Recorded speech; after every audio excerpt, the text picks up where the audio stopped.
sa mga manggagawang Pilipino at sa ating mga kababayan. Ako si Jerome Adonis, Tubong Bicol, manggagawa po ako. 16 years old pa lang, manggagawa na ako. Nagtrabaho po ako sa construction, nagtrabaho ako sa pabrika ng karton, nagtrabaho po ako sa electronics company, at ang pinakahuli kong trabaho ay konduktor ng bus. Minsan po sa buong panahon ng aking pagtatrabaho, hindi ako nakaranas na sumahod ng minimum wage. So hanggang ngayon, yung naranasan ko po na hirap bilang mga manggagawa ay nararanasan pa rin ng milyong-milyong manggagawang Pilipino hanggang sa kasalukuyan. Kaya ito po ay nagsilbing inspirasyon sa akin para tumakbo sa Senado bilang boses ng mga manggagawa at ng mamamayang Pilipino. At kung sakali po napapala rin tayo na maging senador, ang unang-una pong gagawin natin ay itataas natin ang sahod ng mga manggagawang Pilipino sa 1,200 pesos kada araw dahil yun po ang pangangailangan. Ikalawa, kailangan po natin buwagin ang Regional Wage Board dahil ito ay mekanismo ng pambabarat sa sahod ng mga manggagawa. Ikatlo, ay pagbabawal po natin ang contractualizations at lahat ng agency. At dapat lahat ng mga manggagawang nasa contractual status, both public and private, ay kailangan pong maging regular. Siyempre, tutulong din po tayo sa usapin ng pagpapababa ng presyo ng mga pangunahing bilihin at serbisyo.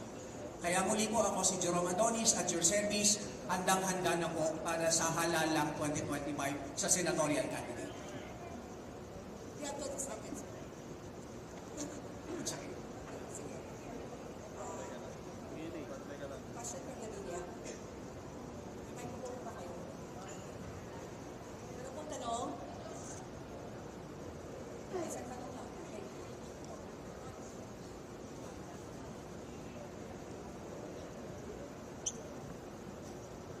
Wala pong tanong, sir. Or meron. Sige, go ahead. Ian Cruz, GMA, sir.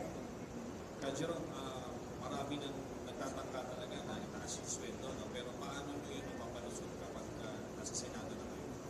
Well, siyempre po unang-una maghahain tayo ng panukalang batas. Ikalawa po, kailangan natin i-justify dito sa pamamagitan ng mga hearings, natural process katulad ng ginagawa po natin sa Senate at sa Congress sa kasalukuyan. At siyempre po, katuwang natin yung malawak na bilang ng mga manggagawang Pilipino na kailangan nagtutulak din, no? sa labas ng Kongreso o sa labas ng Senado.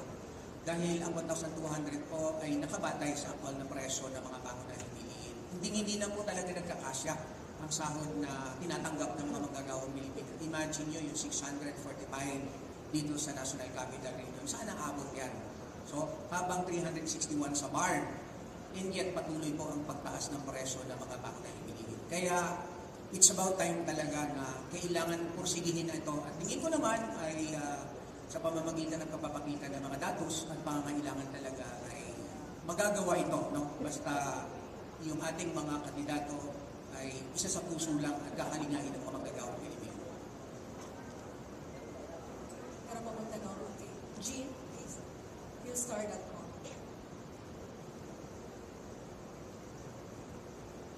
Hello. If you get a seat in the House, how do you plan to... Marami kang maraming hurdle kasi marami kang businessman. How do you plan to? How do you plan to go through those hurdles? Well, ano po, hindi na bago sa amin yan kasi kami naman sa tuwing maghihingi ng dagdag na sahod, kahit hindi sa Kongreso, ay nakakaharap talaga namin ang mga negosyante. Pero ipapakita naman namin yung justness, no, nung paghingi ng dagdag na sahod na in fact kung matataasan ang sahod ng mga manggagawa, makakatulong pa nga ito para maging mabuhay yung kanilang pamilya, no, ng maayos. At pag may maayos na sahod at benepisyo, basically masaya siya magtatrabaho at magre-resulta ito ng much more productive sa kanyang araw-araw na trabaho. At sa ganung paraan po, makakatulong ito sa negosyo.